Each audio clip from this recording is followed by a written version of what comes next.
All right, so unless you've been hiding under a rock for the last year, you know about Twitter, and you've probably seen it. Apparently, 10,000 people a day are signing on for the service Twitter. It's the new end all be all of human existence, or at least the end all be all of web existence. It's supposedly the new hot new thing. And here's what the page looks like if you're the one person left who doesn't have an account. It is a service that is designed to send short messages to people. Um, There, 10,000 people a day are signing on. There are 30,000 articles today on Google News mentioning Twitter. They're talking about how last night at the Academy Awards, stars were twittering. They're talking about how Karl Rove is now one of the most important Twitterers in politics, especially now that President Obama is no longer as active with Twitter. Reading this, you would think that it was the internet itself. Twitter. I have heard about it a dozen times a day for the last week. So please tell me, what am I missing here? Is this the Emperor's new clothes, or do I just not get it? Because I don't really get it. For those of you who don't know, Twitter is a service to send short messages. Yeah, okay, so you can send short messages, people can see the messages, see what your status updates, and they can respond. Well, that would be really amazing and revolutionary if this was 1982, but we've had things significantly more advanced than this since email became mainstream uh, quite a while ago. Um, but these messages are short. That's really the only thing I hear people say. I say, what is so great about Twitter? Well, they're short. Yeah, okay, so they're short. So that means that's actually even kind of less technologically advanced than, say, email. Or, I mean, IMs were around. AIM Instant Messenger has been around for what, 15 years, nearly 20 years now. Um, so you get a lot of. I mean, Facebook has the same thing. You can do an update. In fact, you can even link them, uh, and your update on Twitter will show up on Facebook, and you have these status updates where all of your friends have it. But as you know from Facebook, it is a much more interactive experience. You can click on the people, and there's a lot more information, and you know more than just their. On this, you can click on the people, and you get their updates. Great. You can't really get their anything more. I have this is the Financial Times, so even high quality ones like this. There are some that I care about, and now there's so many. I was going to show you the New York Times and a couple others, but those are all gone because this is part of my other point. You have so many of these updates coming through that you couldn't possibly follow them all. I noticed that a lot of people, in addition, Facebook has 100 times the functionality of Twitter. Twitter is basically like Facebook without the 99 other good things that Facebook does.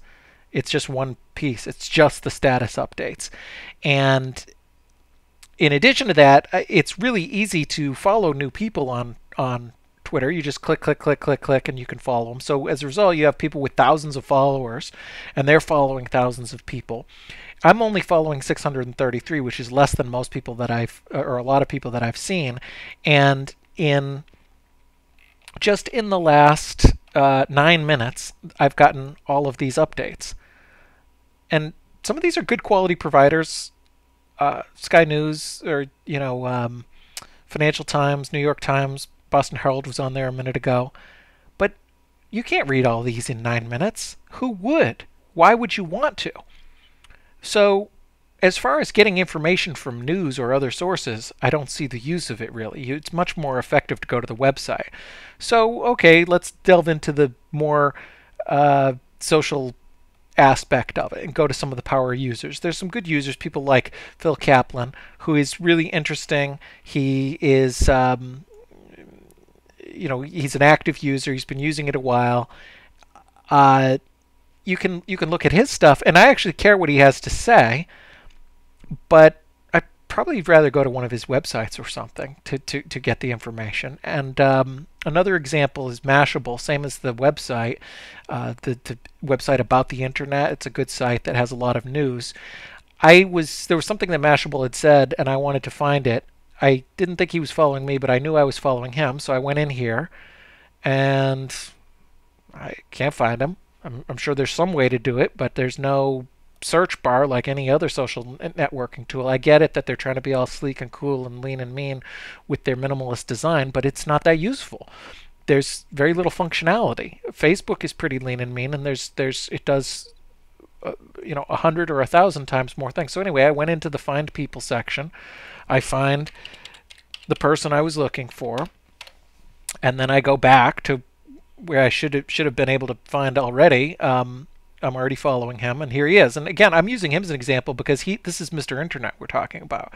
This is a power user. If anybody can use it effectively, it's him. And honestly, he's probably one of the better Twitter sites or Twitterers that I've seen, but I don't really know how useful it is. And I actually care what he has to say, unlike most people on there. If you have 1,000 people you care what they have to say, then that's a pretty impressive list. I mean, there's probably only a few dozen people that you really care about. People in your industry, people, maybe a comedian or something like that. But nobody has time to follow 1,000 people. But suppose there's a handful, people like Phil Kaplan or Mashable or whatever, that you really do want to follow.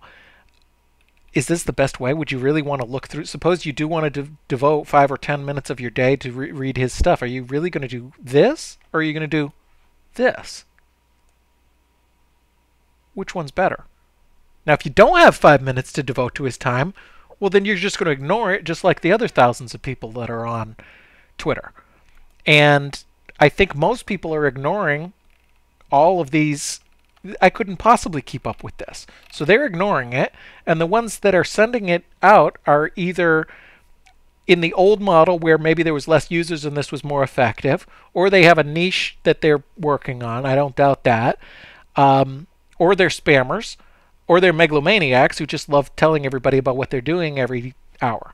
They're definitely effective users. I just gave you 2 examples. But I don't really get it for the rest of us. And if I'm missing something, let me know. But for me, it doesn't seem to be that useful at all, let alone the end-all be-all of the internet, as it's been hyped up to be. I think it might be the emperor's new clothes, but I could be wrong. Given the success of it, things could definitely change. I always liked Facebook, and I was a really early user, but now look at it. It's so much bigger, and these things come and go. So who knows? Maybe I'm wrong, but if you like Twitter, tell me what I'm missing on this. Show me, respond to this, make your own video, and tell me how this is useful. And I see a lot of these news articles about how am I using Twitter, and they're basically just people kind of it reminds me of a lot of the overly aggressive multi-level marketing people. It's sort of like they're selling to themselves to sell, how do I use Twitter? Well, what I do is they have these profiles in here. What I do is I go in and I add a bunch of people, and then I find more people and add more people so that I can add more people so that they can add more people, and then they can add me. And yeah, I don't really get it. What am I missing? Let me know. I'm probably wrong. Given the numbers, there's millions of people who love it, and I'm one of the only ones who doesn't seem to think it's great. So if I'm wrong, let me know.